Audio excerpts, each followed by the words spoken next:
Buwan ng Wikang Pambansa 2023. Pilipino at mga katutubong wika, wika ng kapayapaan, seguridad at inklusibong pagpapatupad ng katarungang panglipunan. Yan ang tema ng ating buwan ng wika ngayong 2023. At itong artwork na to, ang poster na to, is merong kinalaman at nauukol dyan sa tema na yan.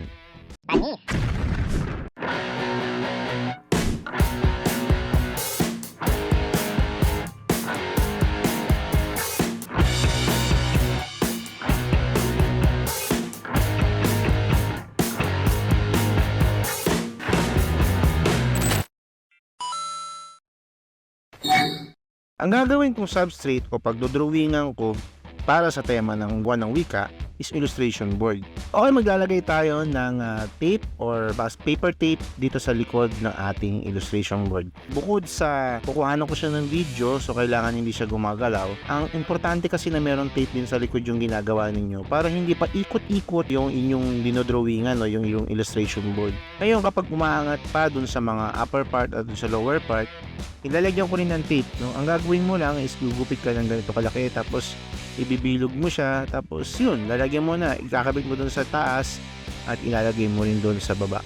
Bago ko simulan tong sketch na to, syempre, nauna na yung pagre-research ko kung saan binasa ko mabuti yung mga articles na merong kinalaman sa tema na yan. Ang tema na to is napakahalaga at napapanahon ngayon, Kaya mas maganda mapanood mo muna tong video na to para makatulong na rin sa'yo sa pagre-research mo sa sasalihan mong buwan ng wika contest ngayong taon. Ipapakita ko sa artwork na to kung paano tumutulong ang ating NGOs pati na rin ang ating local government sa mga mamamayan sa pamamagitan ng wika, Kung halimbawang wika ang ginagamit, ano ba ang nagiging advantage na to na nakabatay doon sa tema ngayong taon ng pambansang wika. Napakahalaga nitong tema na to, Napakahalaga rin ng aspeto na gustong ipakita ng tema ngayong taon, Mas maganda talaga marinig at mapanood mo yung video na to bago ka sumali sa contest. Masasabi ko na medyo matagal ako nag-research kasi ang lalim nung tema, Kung isang basa lang, akala mo yun yung ibig sabihin, pero hindi pala. May malalim pala itong aspetong gustong ipakita sa mga viewers o sa Pilipino na dapat mas maintindihan natin ng malalim. So, panoorin mo itong video na to at sana makatulong sa'yo. Okay, natapos ko na yung sketch natin, Natapos ko na siya. Merong isang part dito na parang walang sense, Parang hindi siya kabilang doon sa buong komposisyon. Kaso nagawa ko na rin siya, drawing ko na din siya. Pero ang maganda dito, kapag dito sa bahay o dito sa studio nyo ginagawa yung artwork, dito kayo nagpa-practice, Nababago nyo na yung mga pwede nyong baguhin, Yung mga sa tingin nyo off or sa tingin nyo parang walang relationship doon sa ginagawa ninyo. Meron kasing part dito, itong part na to, parang meron ako naisip na parang mas magandang ayusin pa dito. So, ipapakita ko na sa inyo. Tara na!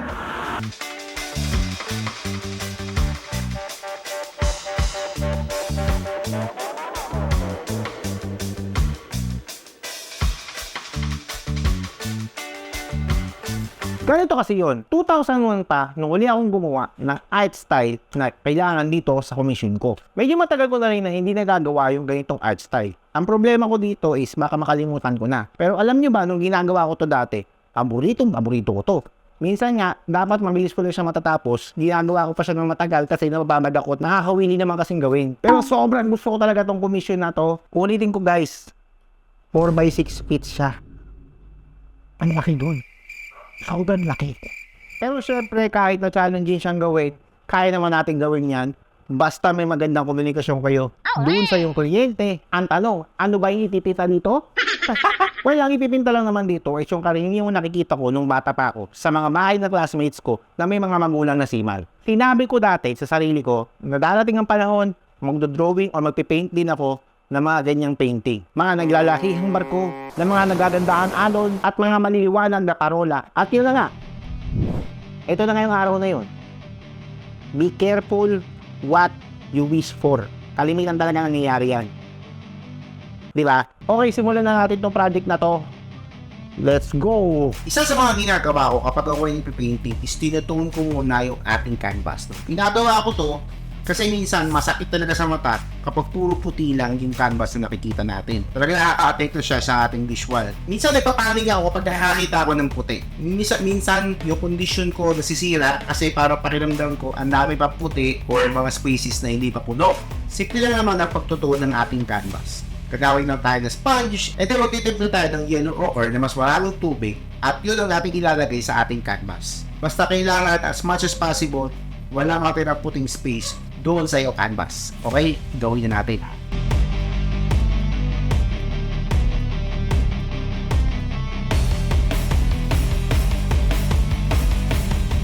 O, diba, ang bilis lang. Natapos na natin.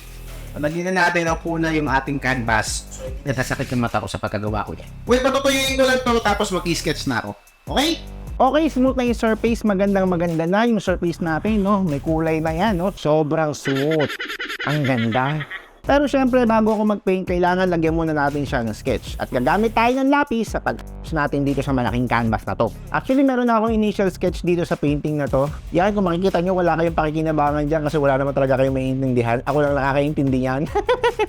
Kidding aside, diniscuss ko lang naman sa kliyente kung ano yung papakita natin dyan. Pero kung tinignan mo, para lang siyang linya-linya eh. So, tiwala na lang talaga ng kliyente o nagpapagawa doon sa artist or sa akin kung ano yung maging itsura nito pagkatapos. Ang plano ko dito, gagawa lang ako ng horizontal line. From there, siguro maglalagay na ako ng mga blocks of shapes para malaman ko kung saan yung mga locations, kung saan ko ilalagay yung mga elements.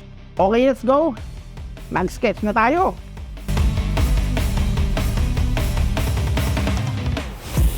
Okay, natapos ko na yung outline. Mabilis lang yun kasi syempre naka-timelapse yan. Alright. Gagawin ko ng upper part ng painting na to. Magkukulay na tayo ngayon. Doon sa sky, since sunset naman yung ilalagay natin dito, ayoko naman ng mga typical na sunset na parang orangey masyado yung background, no? Gusto ko sana magkaroon ng combination ng blue, tapos nagiging purplish, tapos nagiging yellowish. Yun munang base color ang ilalagay natin. Saka tayo gagawa ng cloud sa ibabaw niya. Let's go!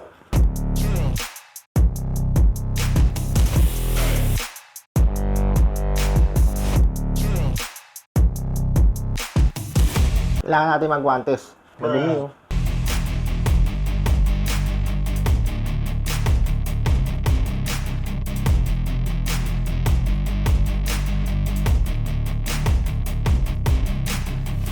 Inom kayo lagi maraming tubig. Mainit.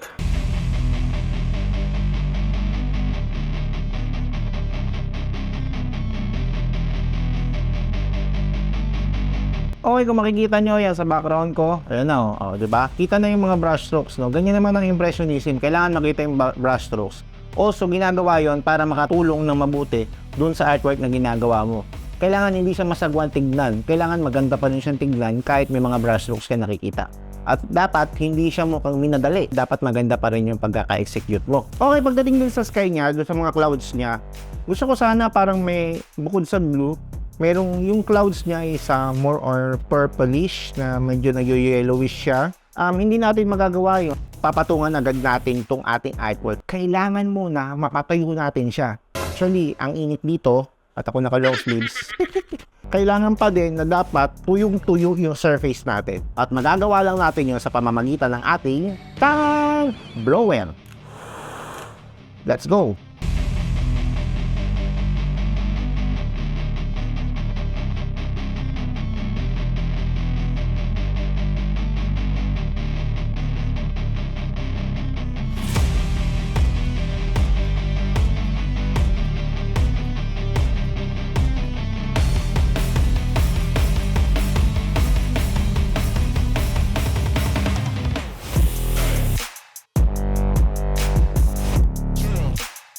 Medyo bibitinin ko muna kayo dito sa ating komisyon. Pupunta muna tayo dun sa ating poster kung saan maglalagay na tayo ng outline.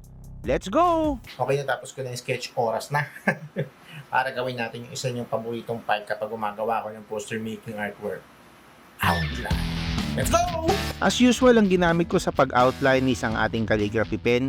Dalawang klase to, no? Yung isang calligraphy pen na manipis, yung dulo niya is manipis. Ito ay ginagamit ko doon sa mga maliliit na part. Halimbawa, yung mga sulat ng mga script dito sa papel na papunta doon sa baba, ang ginamit ko dyan is yung mga maninipis, no? Tapos, hinaluan ko na rin ng mga makakapal na outline gamit yung calligraphy pen na makapal, no? Which is available na nga pala sa ating Shopee store. Marami pa tayong stocks, guys.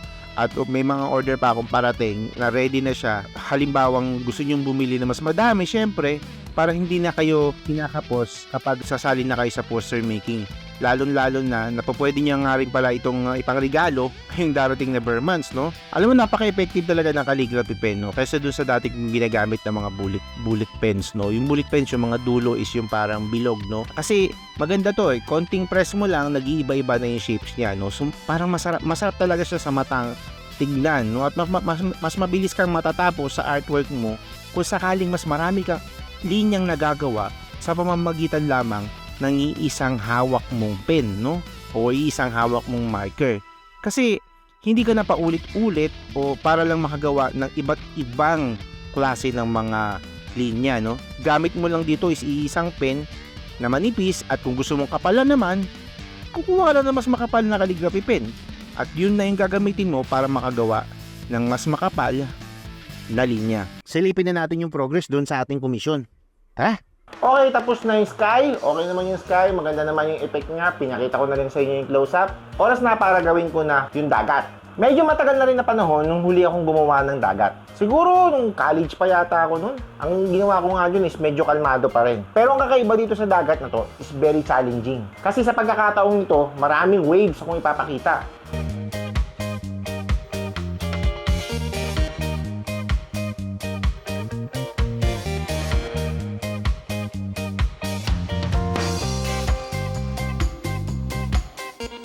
Okay, yung susunod kong gagawin is yung part dito. Ang ilalagay nga pala natin dito is ang lighthouse, no? Pangalawang beses ko nang gagawa ng lighthouse na ganito. Yung una, medyo semi-realistic. Pero this time, ang art style na gagawin naman is impressionist nga. Medyo kinakabahan ako dyan kasi ibang art style to. Sana magtagumpay tayo dito sa gagawin ko. Yung mga video na napapanood ko sa YouTube, nung parang nag-refresh uli ako ng memory ko sa paggawa ng impressionism. Parang ang dali-dali lang gawin. Hindi totoo yan. Mahirap gawin ng impressionism, guys. Isa sa mga sikreto sa paggawa ng impressionism is kailangan hindi ganun kadami yung mga brush na gagamitin mo.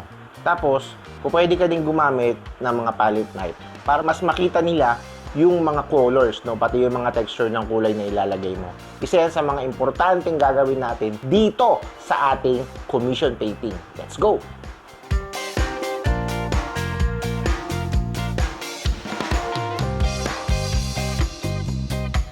Kung gusto mo nga pala akong suportahan, maaari kang pumunta sa ating Shopee store at ating TikTok shop. Yung link nandito sa description box o kaya nandito sa comment. At kung gusto mo pang i-level up ang suporta sa akin, pwede kang bumili ng ating mga Kakayo t-shirt.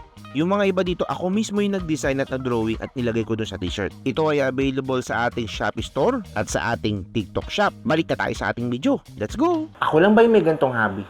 Na kung saan, masyado ako nabababad sa isang part ng aking artwork. Kahit sabihin ko sa sarili ko, bago ko simulan yung artwork na to, o yung part na to, nasaglit lang ako dito, o bibigyan ko lang ng tamang oras, yung part na to, hindi nangyayari yan. Kasi, ginaganahan akong gawin eh. Alam mo yun, nasabi ko sa sarili ko, tama na yan, stop mo na yan. Pero hindi pa din. Malaking problema yan. Pag ganun, mag-a-adjust ako sa schedule. Magdodoble ka ako para matapos yung isang artwork. Sa tingin ko, wala namang masama sa ganun. Well, sa part na to, sa tingin ko, kabisado ka na to. Ito na yung sketch. Nagawa ko na yung sketch ng ating susunod na ship, no? Oras na para gawin ko yung susunod na element dito sa painting na to. Okay, let's go!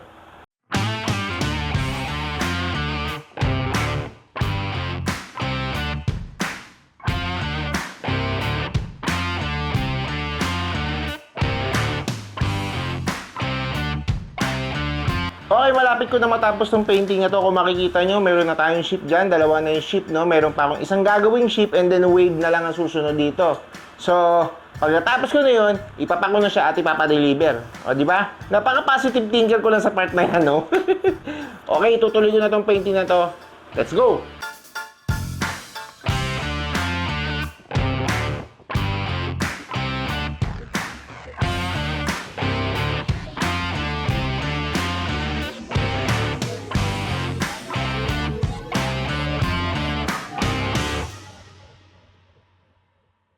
Oras na para kulayan na natin yung poster. Puntahan na natin. Okay, natapos ko na yung ating outline. So, kukulayan ko na to. Ang unang step sa pagkukulay is hindi yung kulay agad ng kulay. ang unang step dyan is paplanuhin mo muna kung ano yung kulay na ilalagay mo sa bawat part. Para syempre kapag natapos siya, merong harmony yung kulay. Hindi yung parang labo-labo o minsan yung tema mo o yung idea mo is nalulunod no sa ibang kulay kasi magkakatabi yung halos magkakaparehong kulay. So pagkakataong ito, paplanuhin muna natin yung kulay na ilalagay natin. Okay? So let's start! Okay, explain ko na yung mga bahagi ng aking artwork habang pinukulayan ko siya. O nga pala, ang gamit ko nga pala dito, isang ating oil pastel na tinatawag nating Paint You Oil Pastel. Available ito sa aking Shopee store, pati na rin dito sa ating TikTok shop. Ito ay available sa 24 pieces at meron din tayong 36 pieces. Okay, punta na tayo dito sa artwork. Well, yung image dun sa itaas, isang Pinoy na may hawak na pluma. Tapos, nagsusulat siya sa isang napakahabang papel na may papupuntahan dun sa ibaba. Pag sinabi kasing wika, ito ay kumakatawan sa dalawa: pagsasalita at pagbasa.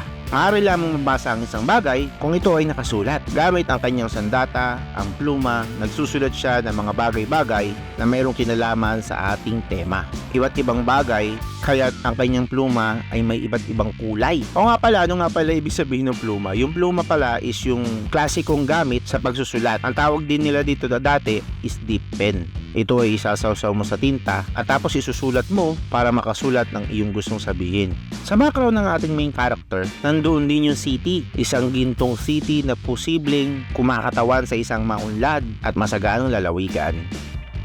Okay, dito naman sa part na to, sumisimbolo ang mga image na to sa wikang Pilipino at katutubong wika na siyang nagtataguyod ng kapayapaan sa pamamagitan ng pag-alam o dagliang pagbasa sa mga ulat na may kinalaman sa mga krimen at kung paano ito may iwasan mula sa inyong mga computer at gadgets. Maagad mong may iwasan ang mga krimen kasi nga mas maintindihan mo to kasi nga nasa mother language mo. Mga krimeng halimbawa ay mga karasang sexual, krimen, mga pagsasamantala at pagpapahirap. Ang mga babala ay agad na makakapunta sa iyo dahil malalaman mo agad ito mula sa inyong mga gadgets.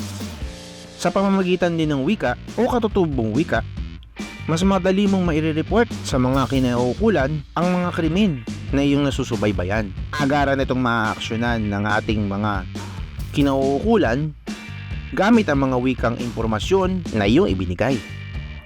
Ang katutubong wika at wikang Pilipino rin ay nagtataguyod ng pangmalawakang seguridad. Mas mabisa kasi ng mga reports o mga ulat sa mga darating na kalamidad sa buong Pilipinas ay naiulat ng nasa katutubong wika papunta doon sa mga dapat makarinig. Mas agad nila itong naiintindihan at naiiwasan ang mga sakuna. Mga sakunang maaaring mangyari ngayon at mga sakunang pwedeng mangyari sa hinaharap. Ito ay maiiwasan sa pamamagitan ng pagre-recycle. Mga artikulong nakasulat sa wikang pambansa o wikang katutubo, mga instructions kung paano mag-recycle at kung paano mas papangangalagaan ang ating kalikasan upang mapanatiling ligtas ang mamamayan mula sa global warming. Kasama rin natin ng local government na siyang nangunguna sa paggawa ng mga pamamaraan para mabawasan ang mga sakuna dulot ng climate change. Nagpapakalat sila ng mga babala na kung saan nakasaad dito ang pag-iwas sa mga gawain na maaaring makaapekto o magresulta sa sakuna. Ang lahat ng mga impormasyong ito ay maaaring nakalathala sa isang lingwahe na mas madaling maintindihan ng publiko. Sa pamamagitan ng wikang Pilipino at katutubong wika, may papatupad din ang katarungang panlipunan. Mas agaran na ipapaliwanag sa mamamayan ang kanyang karapatan at kung paano niya ito mapapakinabangan. Sa lahat ng aspeto, pantay-pantay itong naibibigay sa bawat isa sa kanyang pakikipagkapwa sa bawat Pilipino. Ang kanyang karapatan para magkaroon ng atensyong medikal, ang kanyang karapatan ikaw man ay mahirap o mayaman para sa isang magandang edukasyon, pati na rin ang pagkakaroon ng sariling negosyo. Sa pamamagitan ng wikang Pilipino at katutubong wika, mas may pababatid ito sa mga Pilipino. Ito ay makakatulong sa pambansang kaunlaran kasi naman pakikinabangan din ng sambayan ng Pilipino. Kung makikita ninyo yung mga nandoon na nakasulat sa papel papunta doon sa ibaba, ay kumakatawan sa mga image na nandun sa itaas nila. Yung mga binary numbers ay kumakatawan sa teknolohiya. Yung mga emoticon naman is sa social media at marami pang iba. Mula doon sa ating main character dun sa taas, Mababasa ito ng ating second main character doon sa baba. Kasi yung kumakatawan sa ating bagong henerasyon, mga estudyanteng Pilipino, mga kabataan. Sa susunod na henerasyon ay siya rin ang magtataguyod sa ating bansang Pilipinas.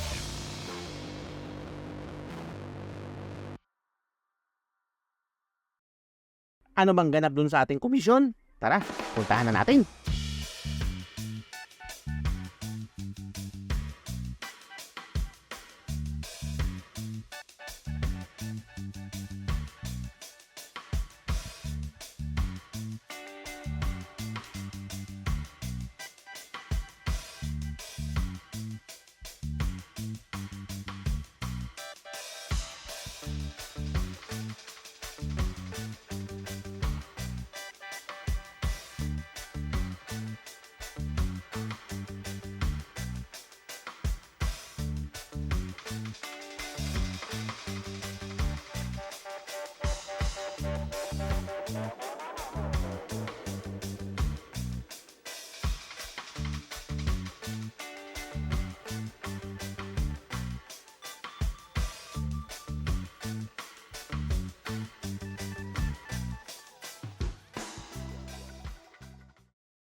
Isang artwork na mula nung bata pa ako, inaasam-asam ko nang gawin. At ngayon, nagawa ko na, natapos ko pa.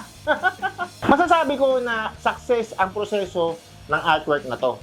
Kasi mula sa kulay hanggang sa feel ng buong artwork, talagang ito yung pinapangarap ko dati pa. Bibihira tong pagkakataon na to kung saan meron kang pinangarap tapos natupad mo.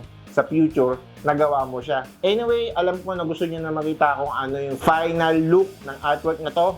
At ito na, ipapakita ko na sa inyo ang final result!